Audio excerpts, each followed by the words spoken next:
¿Te has enamorado alguna vez de alguien que parecía vivir en otro planeta? Porque yo sí. Y ese planeta tenía un despacho en el piso 20, ventanas de vidrio del suelo al techo y un aroma a bergamota que me volvió torpo por días. Me llamo Renata, tengo 28 años y trabajo como analista financiera en una empresa que para mí siempre fue sinónimo de rutina. Horarios rígidos, cafés recalentados en la cocina y la sensación constante de que la vida pasaba fuera de las ventanas del edificio. Vivo en Porto Alegre con mi mejor amiga, Julia, que es fotógrafa y honestamente mi antídoto contra la seriedad de los números. Si ella no estuviera ahí para burlarse de mis correos demasiado formales o para recordarme que use colores en mi ropa de vez en cuando, probablemente habría convertido mi vida en una hoja de cálculo gigante. Laura Fontes es la razón por la que salía un poco más temprano los días en que podía. Era la CEO, elegante, precisa, con esos trajes que parecían hechos por orden de su propia voluntad. Tenía alrededor de 40 años, un corte de pelo que definía su mandíbula y una capacidad para mirar una sala y lograr que todo se ordenara alrededor de su presencia. Nunca me habló en los primeros meses. La veía pasar por el pasillo, taconeo suave, una sonrisa casi inexistente, como si el mundo fuera un lugar que debía administrarse con discreción. Para mí, era inalcanzable. Había algo en su voz, baja, medida, que me daba la sensación de estar frente a un faro, tanto más deseo cuanto más lo rodeaba la distancia. El día que todo comenzó a inclinarse a mi favor no fue dramático, fue de hecho el resultado de una madrugada de revisión de contratos y un maldito café instantáneo. Había un acuerdo con un cliente importante que necesitaba firma en menos de 24 horas. Estábamos en guerra contra el tiempo y contra la burocracia. La hoja parecía perfecta hasta que por puro tedio o por esa manía de buscarle la vuelta a todo, detecté una cláusula oculta que dejaba una ventana abierta para una penalización que podía desbaratarlo todo. Fue una tontería técnica, una coma mal puesta, una referencia cruzada que no coincidía. Para cualquiera que no viva de leer esas referencias, era invisible. Para mí, era un agujero en el casco del barco. Al principio pensé quedarme en mi cubículo y corregirlo en silencio. No me interesaba llamar la atención. Pero la fiesta del ego corporativo ya me había encontrado una vez, cuando pedí permiso para usar tiempo extra y terminé presentando una solución que nadie pidió y había aprendido que a veces hacer bien lo correcto significa comprometer tu anonimato. Envié el email con la corrección y sin mucha expectativa continué con mi día. 10 minutos después, la secretaria me llamó por el interno. Renata, la señora Fontes quiere verte en su despacho. Mi corazón hizo un salto que no me esperaba. Caminé como si hubiera practicado esa marcha en un espejo. Pasos medidos, respirar, no sonar como si hubiera corrido una carrera. Al llegar, la puerta estaba entreabierta y la luz que venía de su despacho tenía una calidez que no le reconocía. Desde el pasillo la vi. Estaba de pie junto a la ventana, de espaldas, mirando la ciudad. Su figura recortada en el cristal parecía otra persona, menos la jefe inaccesible y más alguien que, por un segundo, podría estar viendo la misma vida que yo. «Renata», dijo, sin darse vuelta, «gracias». Fue una palabra simple, pero tenía peso. Se dio vuelta y sonrió. No fue la sonrisa de cortesía que había imaginado, sino una que alcanzó sus ojos, suave y un poco sorprendida. Sentí que me habían puesto bajo una lupa, no por inspección, sino por interés. Me llamó por mi nombre como si lo supiera de memoria. En mi cabeza 1000 cosas trataban de competir por atención, la cláusula correcta, la cifra en juego, el hecho de que ella estaba sonriendo. «Lo vi en el informe», continuó. «Buen ojo, llegaste justo a tiempo para evitar un problema mayor». Se sentó y me ofreció un café que yo milagrosamente acepté. Era fuerte, amargo y humeante. Su aroma se mezcló con su perfume, a bergamota y madera, algo tan distintivo que desde entonces lo reconocería hasta en una foto. Hablaron de trabajo, claro. Yo intentaba mantener la mirada en el contrato, en cifras, en profesionalismo. Pero entre una frase y otra, sus manos se movían con una calma que pertenecía a otra era. Y yo aprendí, mientras ella me escuchaba describir el error, que la voz de alguien puede ser una forma de tocar sin acercarse. Salí de su despacho con un color en la cara que no pude explicar.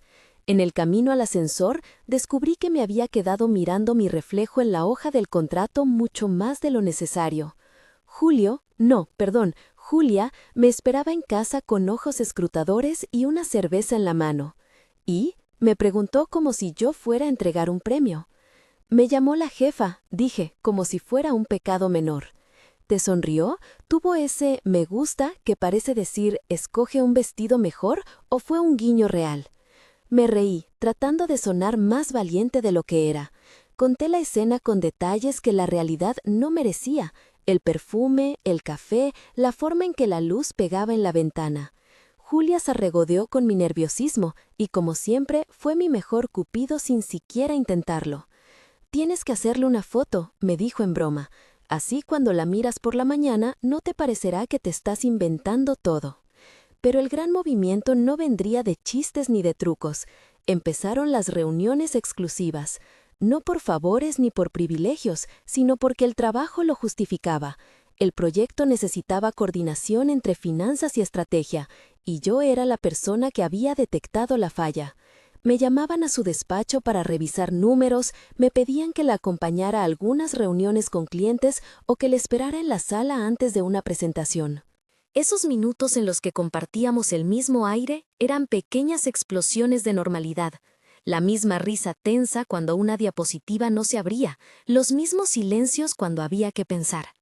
A veces, durante el trayecto en ascensor, nos quedábamos mirando la pantalla de los pisos como dos cómplices que buscan la misma salida. Fue en uno de esos ascensores donde me di cuenta de que las miradas pueden decir más que los discursos largos. Estábamos a solas en un viaje que duró menos de lo que tardé en pensar en cuántos pisos pasaban. Vino un silencio cómodo, esos silencios que ahora me gustaban.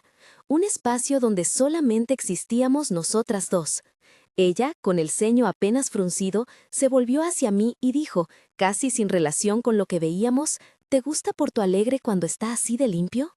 Señaló la ciudad con la mentonera y yo entendí que no hablaba de la ciudad, sino del acto de observar. Mi respuesta fue torpe, como siempre. «Sí, claro», dije, «me gusta». No dije que me gustaba más cuando ella estaba en la terraza del edificio. No dije que la luz le pegaba mejor en cierto ángulo. No dije que su olor me seguía. Hubo un momento, pequeño y preciso, en que nuestras manos se rozaron al tomar el mismo documento. Su contacto fue breve y educado, pero dejó una estela. Ni ella ni yo lo alimentamos con comentarios. Lo dejamos en ese lugar común que no quería admitir, tal vez porque ambos sabíamos que la diferencia jerárquica podía convertir todo en una novela complicada. En casa, después de esas jornadas, hablé con Julia como si necesitara un terapeuta. Le conté cada encuentro, y ella, con una mezcla de alarma y entusiasmo, me hizo ver dos hechos ineludibles. Primero, que la jefa me miraba de una forma que no remuneraba a cualquiera. Segundo, que yo sentía algo que no era un simple capricho profesional.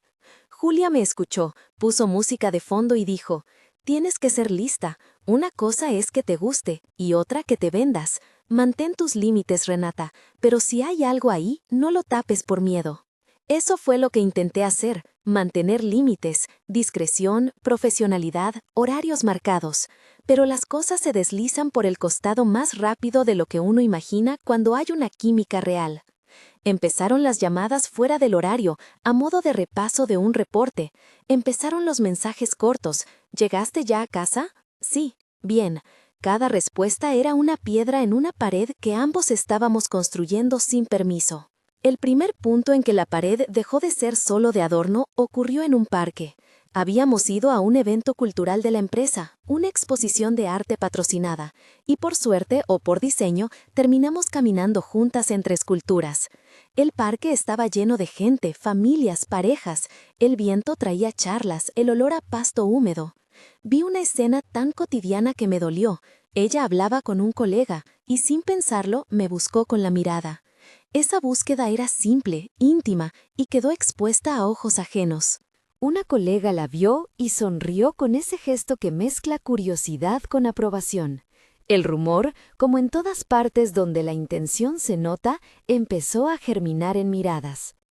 En un momento, la escuché decir casi en voz baja: «Renata, ven acá por un segundo».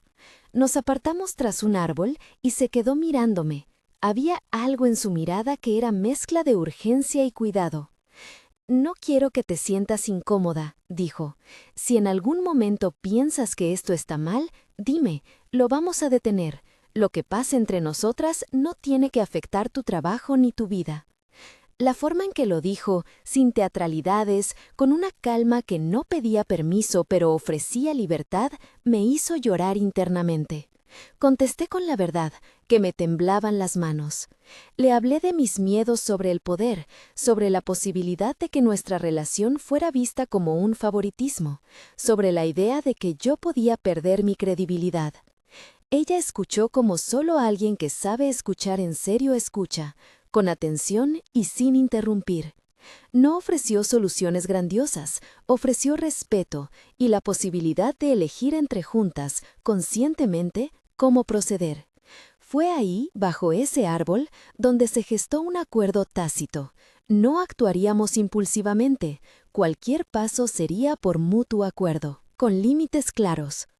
Ella insistió en que si en algún momento yo me sintiera presionada, podría decirlo sin miedo. Repetía la palabra consentimiento, como quien recita una promesa.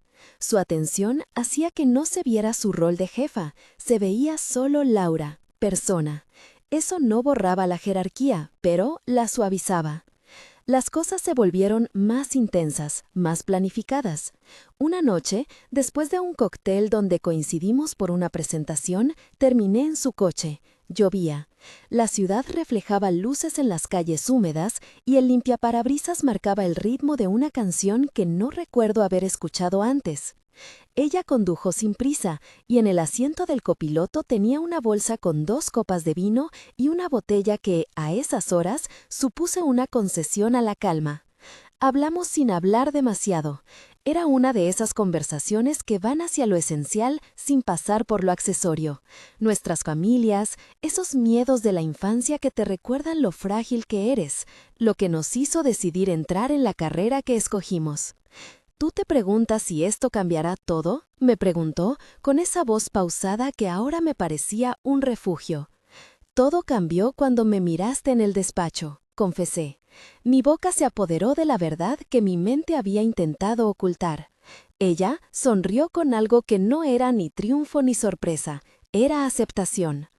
En el hotel de Sao Paulo todo se desordenó en el mejor sentido. Fui con un pretexto profesional, una reunión con un cliente clave y la posibilidad de cerrar una alianza.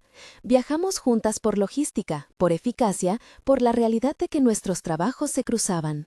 Soy una persona práctica, pero ahí, en la ventana de un hotel que miraba a una ciudad que no era la nuestra, la practicidad cedió ante la urgencia del deseo. Cenamos en silencio más tiempo del necesario. Había una lluvia fina que pegaba contra las ventanas y el vidrio parecía separarnos del mundo. Ella tomó mi mano en la mesa como si fuera la cosa más natural del mundo. Le temía la normalidad de ese gesto porque significaba que una decisión ya estaba tomada. Subimos a la habitación con la conciencia de que aquello era un paso. No hubo escenas cinematográficas, no se encendieron luces rojas ni apareció música de fondo. Hubo, en cambio, conversaciones. Hablamos de cómo protegeríamos nuestras posiciones, de mantener todo consensuado y privado, de acordar en qué momento decir la verdad a quienes debían saberlo. Hablamos de lo que nos gustaba y de lo que nos asustaba. Hablamos como personas que se están conociendo más allá del papel de jefa y subordinada. Fue el tipo de diálogo que me hizo sentir respetada y vista. Cuando por fin nos besamos fue exactamente como lo había imaginado en mis fantasías más tímidas, inesperado por su suavidad y por la certeza con la que sucedió. No fue un beso urgente ni salvaje, fue deliberado, como si ambas hubiéramos practicado hasta encontrar el tono perfecto. Se acercó despacio, como midiendo cada segundo, y me preguntó con los ojos si estaba de acuerdo. Asentí. Fue un gesto pequeño, pero la palabra consentimiento volvió a aparecer en la habitación sin necesidad de decirla. El primer beso fue calmo, con un dejo de vino en el aliento y el ruido lejano de la lluvia. Me sentí en un sitio seguro, más por lo que ella hacía que por lo que decía. Fue un comienzo perfecto y al mismo tiempo aterrador. Sabíamos que una línea se había cruzado y que nuestras vidas ya no serían exactamente las mismas. Esa noche pasó en una mezcla de risas apagadas, palabras en voz baja y la extraña cotidianidad de compartir almohada con alguien que hasta hace poco era un nombre en la escalera. Nos abrazamos, sí, y hubo caricias, pero todo dentro del respeto, dentro de una sensualidad medida que no buscaba romper el pacto que habíamos hecho afuera de la puerta. Fue sexo que respetó la historia, que no explotó por curiosidad, sino que se hizo con ternura. Al amanecer, nos miramos y por primera vez pude ver, sin filtros, la vulnerabilidad detrás de su impecable traje. En la mañana siguiente nos obligamos a la normalidad. Ella me dejó en la puerta del cliente como si nada hubiera cambiado. Nos miramos con complicidad y profesionalismo. Nadie podría sospechar que la noche anterior habíamos compartido algo más que una habitación. Nos prometimos discreción por el bien de ambas y por la integridad del trabajo.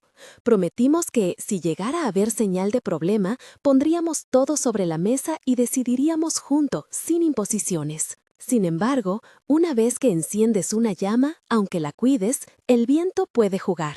No habíamos considerado que las paredes de la empresa no eran de adentro hacia afuera, eran de afuera hacia adentro. Los rumores encuentran rendijas donde quieren y la curiosidad ajena no entiende de límites. Apenas volví, la rutina continuó pero con otra textura. Cada vez que Laura y yo coincidíamos en un pasillo o en una sala de reuniones, sentía que el mundo contenía la respiración. Sentía que tenía que ser más precisa, más profesional, porque cualquier desliz me haría sentir que había traicionado tanto su confianza como la mía. En los documentos corregidos, en los informes presentados, puse la misma exactitud que había tenido la noche en San Paulo, no por miedo al descubrimiento, sino porque mi propia coherencia me lo pedía. Aún así, en los almuerzos y en las caminatas, nuestras palabras suaves se intercalaban con la realidad del riesgo. Hablamos de lo que significaba una diferencia de posición. Ella me decía, con honestidad brutal, que no quería que yo sintiera que mi carrera dependía de su benevolencia. Yo le contestaba que no quería que mi afecto fuera la excusa para que alguien dijera que yo había conseguido algo por una relación. Había un respeto que nos protegía y a su vez nos exponía. Era una paradoja constante. En una tarde en que la lluvia parecía lavar la ciudad, la encontré en la sala de juntas revisando números. Me pidió que me quedara un momento. Cuando la puerta se cerró, me observó con esa mirada que ya no me era extraña y me dijo: «Lo único que te pido es que seas honesta conmigo, siempre». «Lo seré», contesté, «pero siento miedo». «También tengo miedo», dijo, «pero si algo tiene que pasar, debe ser por las dos». Esa fue nuestra regla de oro. Cada paso sería 2 veces medido, conversado y aceptado. Fue una forma de poner límites a la jerarquía, de hacer de la relación algo de dos. Pero el mundo tiene maneras extrañas de poner a prueba los acuerdos más cuidados. Un día volví a mi cubículo con la sensación de que me observaban. Las miradas eran fugaces, apenas un gesto en una conversación que se disolvía al instante, pero el rumor se alimentaba de pequeñas señales. Empezaron los comentarios en la sala de descanso, las preguntas inquisitivas de colegas que eran, en el mejor de los casos, curiosos y en el peor, hambrientos de chismes. Intenté no darles cuerda, concentrarme en mis números, en las planillas que ya habían sido mi refugio por años. Lo curioso es que cuando más intentas ocultar algo, más grande se vuelve en tu cabeza. Empecé a notar el teléfono con más frecuencia. Si sonaba y era un número desconocido, mi corazón se apretaba. Si vibraba con un mensaje, la primera hipótesis que cruzaba mi mente no era sobre trabajo, sino sobre peligro. Era una paranoia que nació de la responsabilidad, no porque temiera por mí sola, sino porque sabía que nuestra relación podía poner en riesgo la trayectoria de alguien que no había pedido ser el centro de una novela. En una tarde en que la oficina parecía somnolienta, la secretaria de la planta baja me entregó una nota. Laura la está esperando en el despacho. Caminé sin pensar demasiado, como quien acude a una cita médica, con el plano de lo que hay que decir dibujado en la frente. No hubo alarma en la sala, solo una foto, la de nosotros dos en una situación que para mí no tenía nada de pública. La imagen estaba en una tablet sobre la mesa, y mi estómago se contrajo de golpe. ¿Qué es esto?, pregunté, con la voz sin tono. Ella me miró, y por primera vez desde que esto empezó, vi dudas que no pertenecían a la calculadora. No lo sé, dijo sin evasivas. Esa incertidumbre fue la primera grieta que me dejó sin aliento. Me pidió que me sentara y cerró la puerta. Afuera, Porto Alegre continuaba su vida. El tráfico, los vendedores ambulantes, los ruidos de la ciudad que no entienden la importancia de una foto. La fotografía era reciente, estaba borrosa en los bordes, como si alguien hubiera querido que pareciera un encuentro casual. En la imagen aparecíamos sonrientes, demasiado cerca, en un evento de la empresa meses atrás. No era cruda ni escandalosa por sí misma, pero en el contexto de miradas curiosas y preguntas se sentía como una bomba de humo. Laura la miró sin alterarse. Había en su cara, no obstante, una tensión que no podía fingir. «Esto nos expone», dijo, «y aunque hay cosas que podemos controlar, otras no». Me encontré a la defensiva, no por orgullo sino por miedo. «Si esto es falso, podemos aclararlo», dije, aferrándome a la lógica. Pero en el fondo sabía que no siempre la lógica vencía al rumor. Hablamos de prudencia, de cómo proteger nuestras áreas, de la necesidad de ser transparentes con el jurídico si fuera necesario. Fue una conversación de dos personas que sabían que estaban en terreno minado. Nos prometimos, de nuevo, cuidar la relación y la reputación con la misma paciencia. Salí del despacho con un peso nuevo. Las horas siguientes las viví con la cabeza en 1000 frentes a la vez, en el trabajo, en la casa, en la cama. Llamé a Julia y le conté lo de la foto sin adornos. Ella, que siempre ha sido mi voz más directa, me dijo algo que fue a la vez brutal y cierto. No puedes controlar lo que la gente decide publicar, solo puedes controlar cómo respondes. Fue una consigna que guardé como si fuera un chal para el frío. Esa noche no dormí bien. Doblaba y desdoblaba los argumentos en mi cabeza. Renunciar, callar, lanzar una nota explicativa, hacer una convocatoria interna. Era como jugar al ajedrez en la oscuridad. Sin embargo, mientras todo eso bullía en mi mente, había un hecho innegable. Lo que había entre nosotras no se había roto. Si algo, el peligro nos había recordado que existíamos, que éramos de carne y elección. Y eso, por paradójico que fuera, me daba fuerza.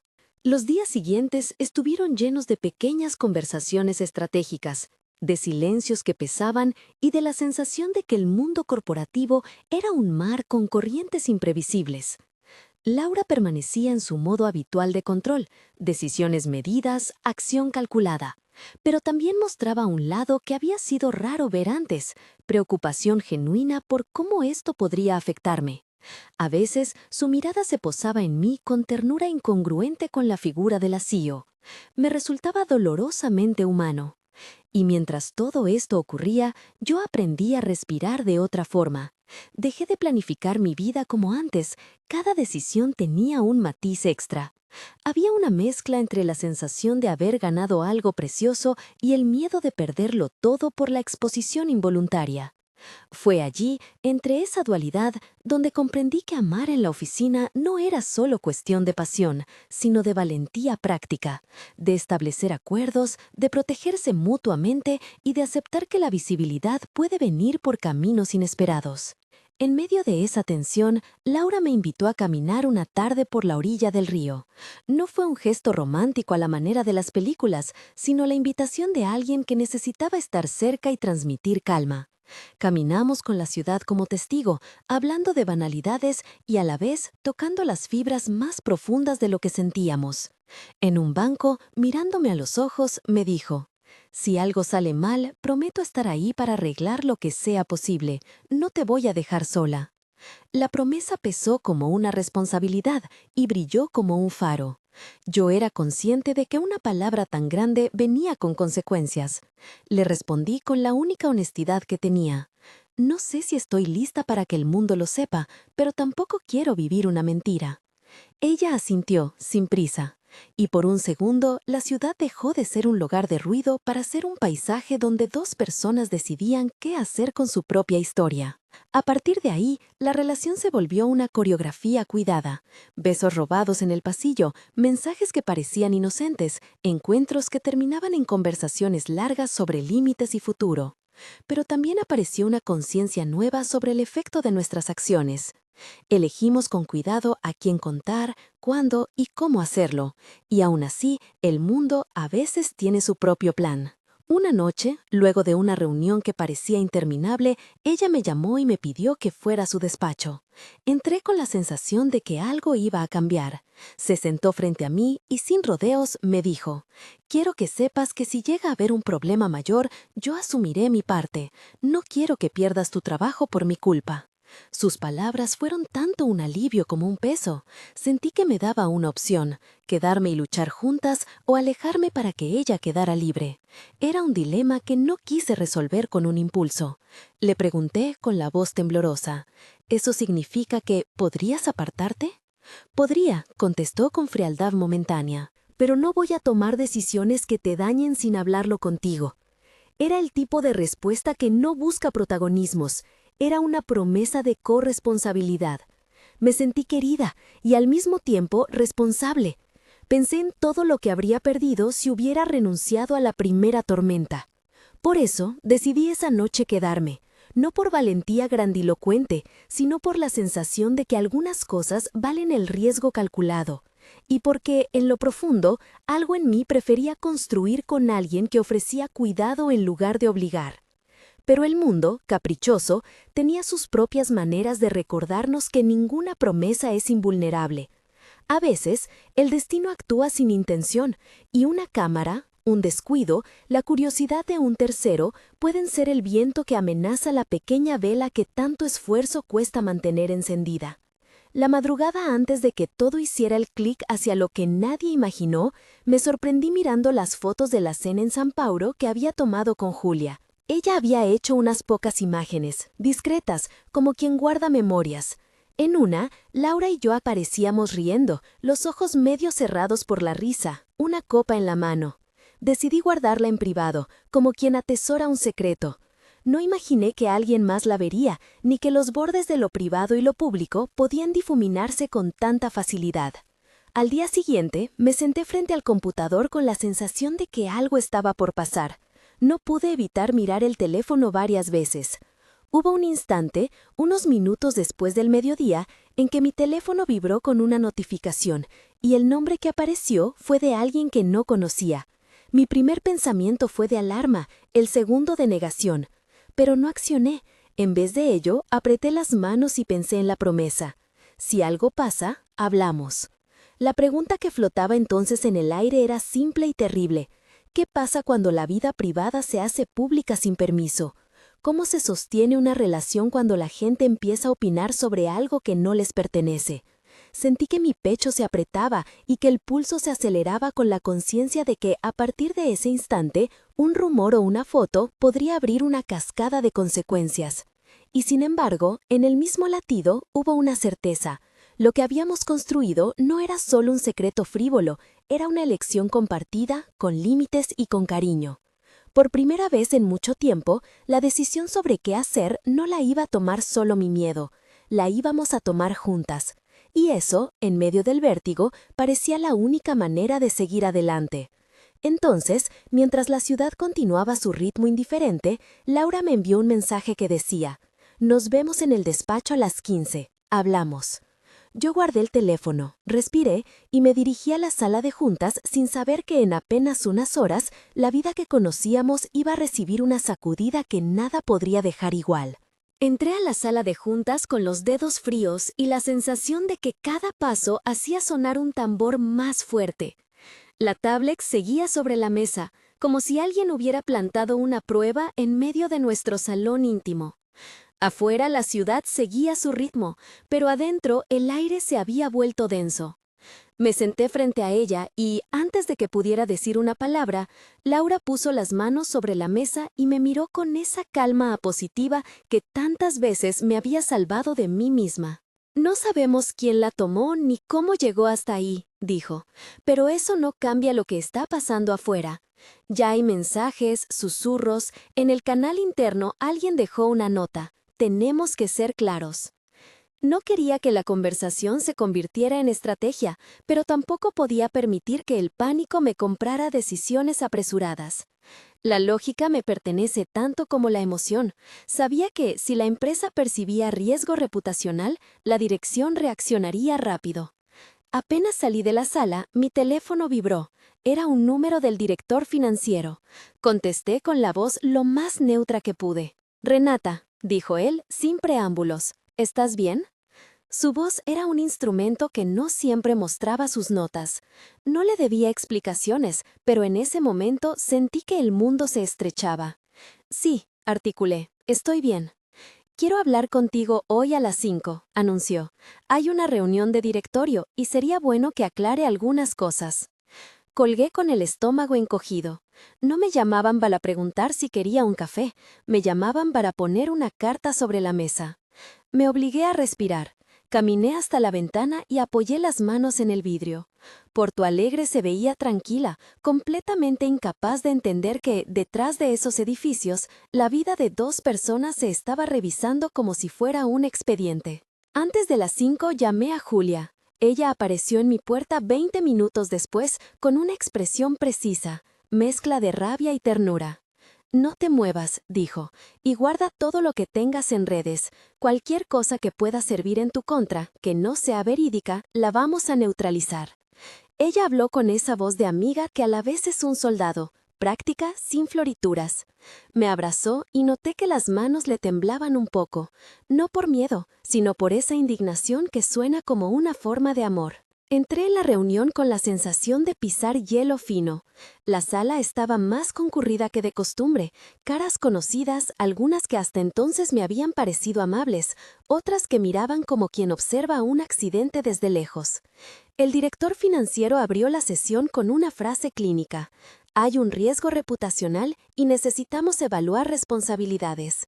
Se habló de percepciones, de redes sociales, de cómo un rumor puede mutar en crisis. No escuché una acusación explícita de abuso de poder, pero sí una preocupación mosqueteada por la posibilidad de que alguien dijera que hubo favoritismo. Laura, con esa comedida ferocidad suya, explicó que todo lo que había habido entre nosotras fue consensuado y que ella había procurado, desde el primer instante, preservar la integridad profesional de Renata y de la empresa. Habló de límites, de acuerdos, de procedimientos. No pidió clemencia, pidió justicia y prudencia. «Entendemos», dijo uno de los miembros de la Junta, «pero el problema no es solo si hubo o no irregularidad, es la percepción pública. La empresa no puede quedar expuesta a especulaciones que dañen su imagen. Necesitamos medidas, y las medidas deben ser claras». Fue entonces cuando la palabra ultimátum dejó de ser un rumor y se convirtió en algo concreto. Me ofrecieron alternativas que olían a separación: que Laura hiciera pública una aclaración y que mantuviera su cargo, que se estableciera una investigación interna con acompañamiento del jurídico, o que, en el extremo, se sugiriera una licencia temporal por motivos de reputación. Ninguna opción sonaba alivio, ninguna prometía que, al final, ambas pudiéramos seguir intactas. En el auto, de regreso a mi casa, las luces de la ciudad parecían más duras. Llamé a Laura y la escuché respirar por el otro lado de la línea. Hablamos poco, coordinación, palabra por palabra. Cuando colgamos, me senté en la cama y sentí que el mundo se reducía a un punto. ¿Hasta dónde iba a llegar yo para protegerla? Pensé en renunciar. Fue una idea que pasó por mi cabeza primero como autoprotección de su carrera y luego como sacrificio que no estaba dispuesta a romantizar. La noche anterior a lo que sería la decisión más difícil, nos vimos en su departamento. Las luces bajas, un té negro humeante, la ciudad a través del ventanal iluminada sin misericordia. Me tomó las manos y me dijo una verdad sencilla: «No quiero que te vayas por mí». «Pero si por mi culpa te apartan», le dije, «no podré mirarme al espejo». «No pienses en culpas», respondió, «piensa en lo que somos y en qué queremos construir. Si decides irte, lo entenderé. Si decides quedarte, lo haremos juntas». Esa noche me costó dormir. Pensé en los contratos que había salvado, en las noches en vela, en celo que vibraba a horas indecentes. Pensé en Julia riéndose en la cocina y en la promesa de Laura de no dejarme sola. No era una elección entre amor y carrera, era una elección entre dos tipos de miedo. Al amanecer, decidí que no me iría sin un intento de que nos dejaran explicarnos. Fui a la oficina con ropa neutra, como si pudiera vestir la calma. A las 11 de la mañana me llamaron a una reunión en la que estaban presentes Laura, el director financiero y la directora de RRH.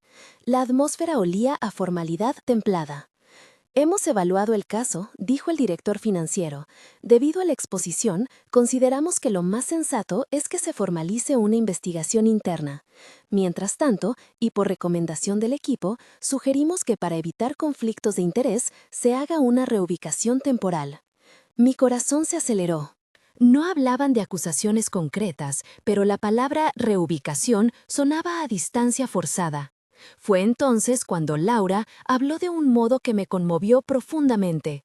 Miró a la junta y dijo: «No voy a aceptar que alguien más decida por Renata. Si para preservar mi posición debo pedirle que siga conmigo y mantenerla en su puesto, lo haré. No permitiré que su carrera sea moneda de cambio». Sus palabras no fueron un acto heroico teatral, fueron la exposición de una responsabilidad. Ella hablaba como quien sabe que su voz tiene peso y que usarla implica costo. Después de un silencio que se hizo largo, uno de los miembros pidió que el jurídico revisara las implicaciones y que la investigación fuera transparente. No hubo una decisión final en ese momento, pero se marcó la ruta: investigación, comunicación interna y prudencia. Salí de la junta con la sensación de que habíamos comprado minutos, no verdades. Esa tarde, sin embargo, ocurrió algo que cambió el tablero. Alguien filtró una captura de pantalla de un chat privado entre dos empleados que sugería que la relación había sido más que consensuada, que había habido indicios de favoritismo a la larga. La red comenzó a encenderse. Comentarios, mensajes privados, chismes que se revestían de indignación moral. Fue un golpe bajo, no por su contenido, porque no decía nada que no supiéramos, sino por la virulencia con la que se presentó al público interno. Fue el momento en que llamé a la abogada. La conocía de nombre, doctora Elena, una profesional con fama de ser incisiva y justiciera.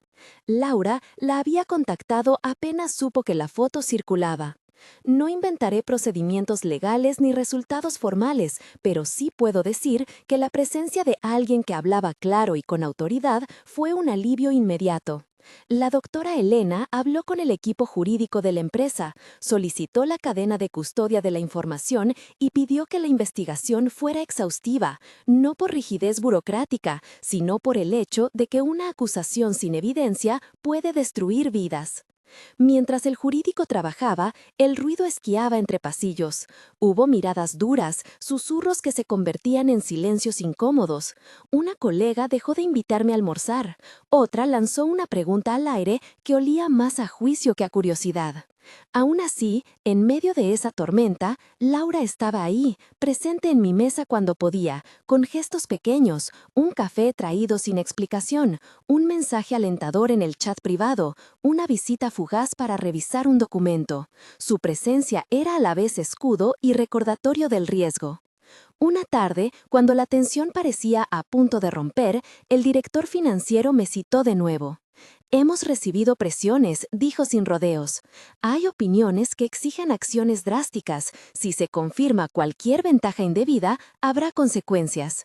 «No hay nada indebido», contesté. «Todo lo que hice fue ejercer mi trabajo, no pedí favores». Su respuesta fue burocrática. «Lo importante es que se investigue». Lo dijo como quien repite un rito para calmar la ansiedad. Sentí una mezcla de indignación y fatiga. Esa noche llamé a Julia y me desahogué como se desahoga uno en el teléfono a altas horas. Lloré, pedí consejo e incluso pedí que me trajera el abrazo que la distancia no podía dar. Julia no solo llegó, vino con una versión impresa de la foto que se había filtrado y con una lista de testigos dispuestos a hablar. «Si van a inventar historias, nosotros vamos a presentar la verdad», dijo. Fue el mejor plan que tuve, no quedarnos a la defensiva sino mostrar lo que éramos, con pruebas y con amigos dispuestos a decir la verdad. Esa actitud, más que cualquier estrategia fría, fue lo que comenzó a inclinar la balanza. La investigación interna avanzó. Hubo entrevistas, revisión de agendas, comprobación de que no había transferencias ni beneficios económicos directos vinculados a mi cargo. El jurídico corroboró que los proyectos en los que trabajé tenían mi firma técnica, que mis decisiones habían sido registradas y justificadas con datos. No es que la evidencia borrara la curiosidad, pero estableció una base que contrarrestaba la narrativa de favoritismo. Entonces la empresa emitió un comunicado interno, se anunció la apertura de una investigación y se solicitó prudencia en los comentarios.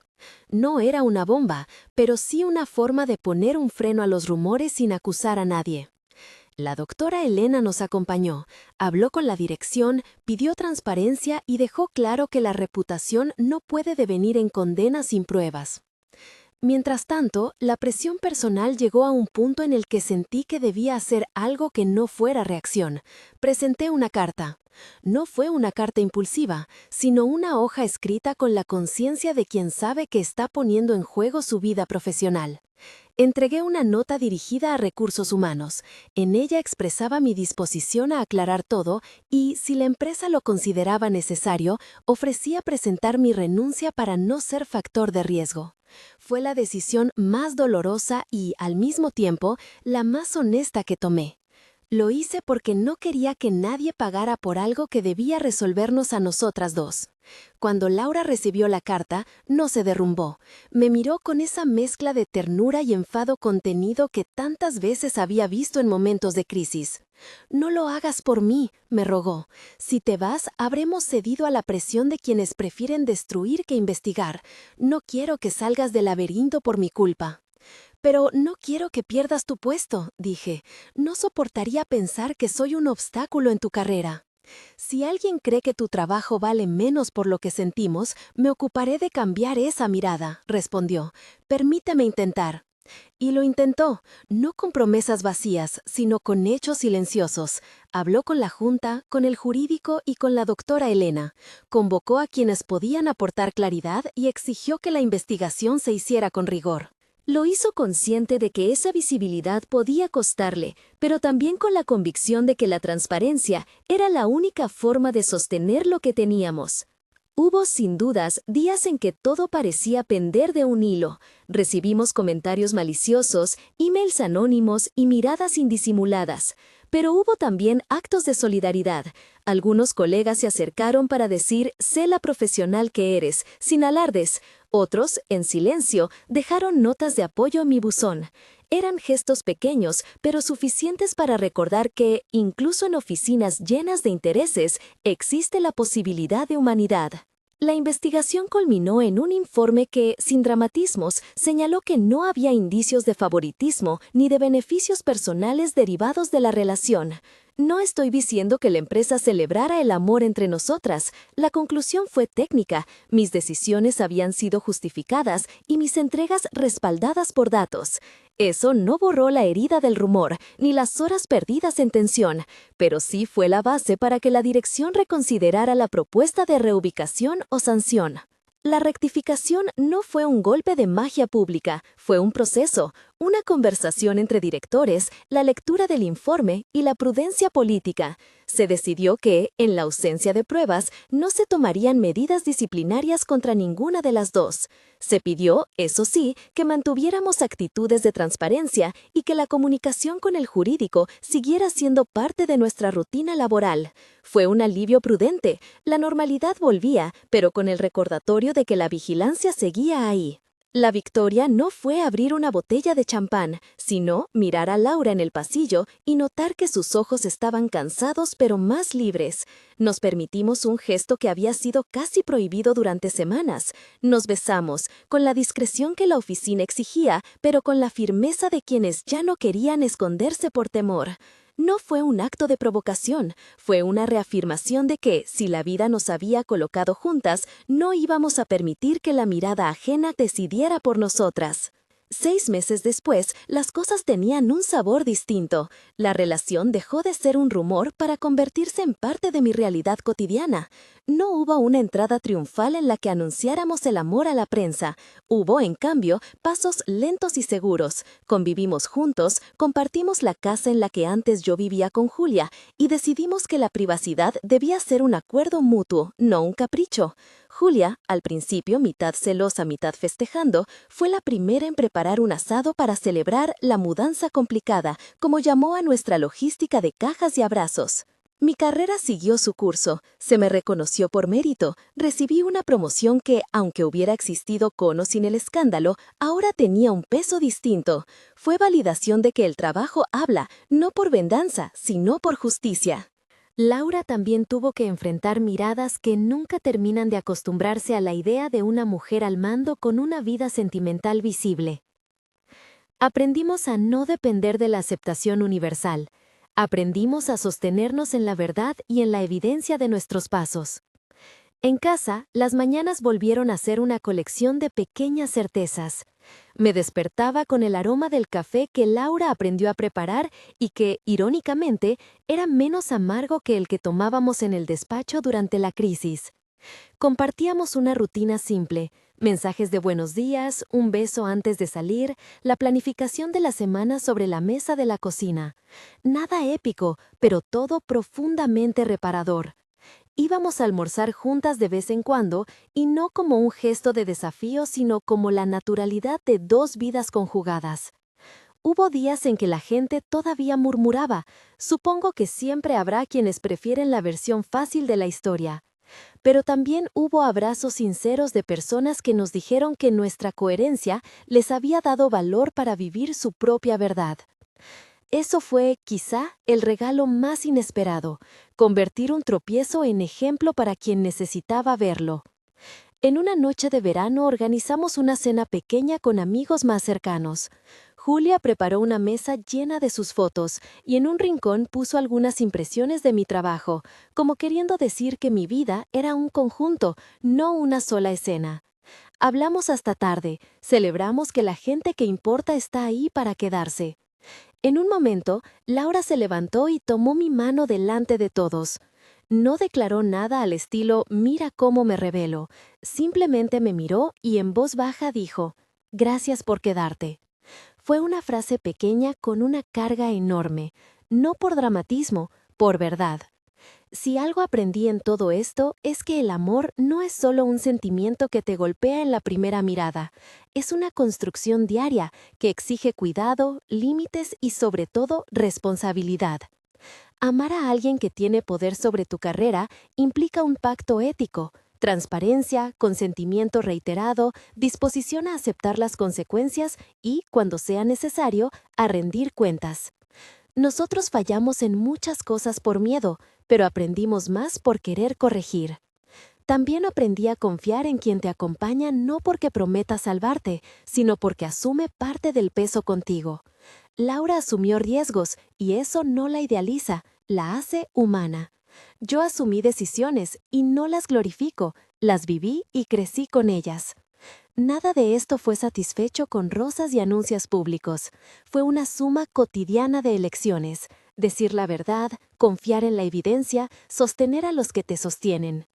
Hoy, cuando camino por el mismo pasillo donde antes sentía que el mundo contenía la respiración, lo hago con una calma nueva.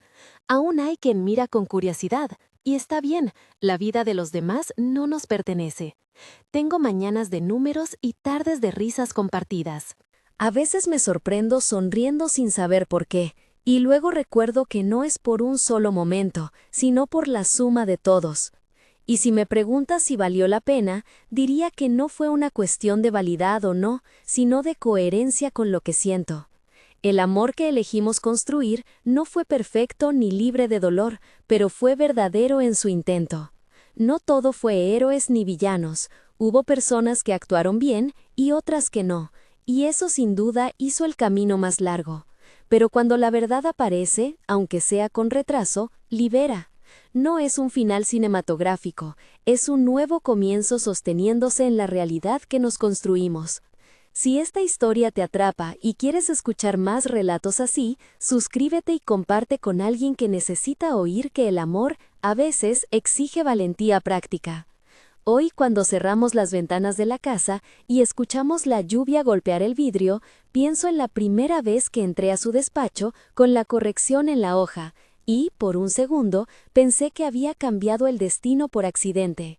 Lo que cambió no fue un simple gesto burocrático, fue el principio de una relación que nos hizo revisar prioridades, límites y el modo en que queríamos vivir. Aprendimos a transformar el miedo en prudencia, la prisa en diálogo y, por sobre todo, la vulnerabilidad en fuerza compartida. Si algo quiero que te lleves es esto: el amor verdadero no siempre es una historia perfecta, pero sí es una decisión que se toma una y otra vez. No consiste en renunciar a uno mismo, ni en ceder ante la presión, consiste en construir, con honestidad, un lugar seguro donde dos puedan crecer.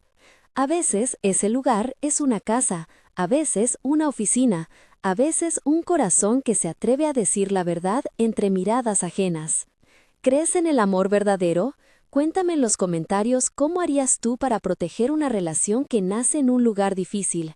Si te gustó esta historia, dale like, comparte con alguien y suscríbete para que podamos seguir hablando de amores que cambian el rumbo de la vida.